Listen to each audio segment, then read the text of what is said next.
আসসালামু আলাইকুম বন্ধুরা, আমি ফয়সাল আহমেদ। আপনারা দেখছেন আমার চ্যানেল কারাটে বয় ফয়সাল। চলে আসলাম একটি নতুন ভিডিও নিয়ে। আজকে ভিডিওতে আমি আপনাদের এমন 3টি ব্যায়াম দেখাবো যেটা নিয়মিত করলে আপনার শরীরের গতি অনেক বেশি বৃদ্ধি পাবে। তো চলুন বন্ধুরা, ব্যায়ামগুলোকে দেখে নেওয়া যাক। ব্যায়াম করার মধ্যে কিছু ভিন্নতা থাকবে, যেটা নর্মাল ব্যায়াম করেন তার থেকে কিছু ভিন্নতা থাকবে, যাতে আপনার শরীরের গতিটা বৃদ্ধি করে। সর্বপ্রথম পুশ আপ করতে হবে। পুশ আপটা যদি নর্মালি করেন ঠিক এইভাবে করি আমরা, কিন্তু শরীরে যদি গতি বাড়াতে চান আপনাকে ঠিক এই নিয়মে পুশ আপটা করতে হবে, ফুল স্পিড। এটা করলে হবে কি বন্ধুরা, আপনার পুশ আপ মারা গতি বেড়ে যাবে। পুশ আপ যে গতিশীল ভাবে করতে পারে সে অন্য কাজও গতিশীল ভাবে করতে পারবে। দ্বিতীয় হচ্ছে জাম্পিং স্কোয়াট।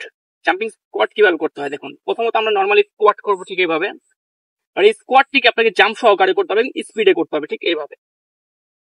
ঠিক এই নিয়মে আপনাকে জাম্পিং স্কোয়াটটা করতে হবে, কারণ পায়ের গতি অত্যন্ত জরুরি। যদি আপনার পায়ে স্ট্রং হয়ে যায়, আপনি সম্পূর্ণ সবকিছু গতিশীল ভাবে করতে পারবেন। তৃতীয় যে এক্সারসাইজটা দেখাবো সেটা হচ্ছে lunches, jumping lunches. Jumping lunches কিভাবে করতে হয় সেটা আপনাদেরকে দেখিয়ে দিচ্ছি। নর্মালি লাঞ্চেস আমরা এভাবে করে থাকি, সেটা পায়ের একটা এক্সারসাইজ। জাম্পিং লাঞ্চেসটা ঠিক এভাবে করতে হবে আপনাদেরকে। এবং এই এক্সারসাইজ করে আপনি নিয়মিত করেন, ইনশাল্লাহ আপনার শরীরের গতি অনেক বেশি বৃদ্ধি পাবে। তো এই নিয়মগুলো আপনি নিয়মিত ফলো করতে হবে। আর আপনাকে এই এক্সারসাইজগুলো কিভাবে করতে আমি বলে দিচ্ছি।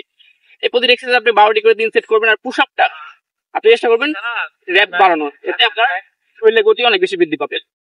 তো বন্ধুরা, এই ছিল আমাদের আজকের ভিডিও। যদি ভালো লেগে থাকে অবশ্যই লাইক দিবেন, কমেন্ট করে জানাবেন কেমন হচ্ছে, শেয়ার করতে ভুলবেন না। আর আপনারা যদি আমার চ্যানেল নতুন হয়ে থাকেন অবশ্যই আমার চ্যানেলটি সাবস্ক্রাইব করুন, পাশে থাকা বেল আইকনটি প্রেস করে দেবেন, পরবর্তী ভিডিওগুলো সবার আগে পেতে পারেন। তো বন্ধুরা, আজকের মতো এই পর্যন্ত। সবাই ভালো থাকবেন। আসসালামু আলাইকুম।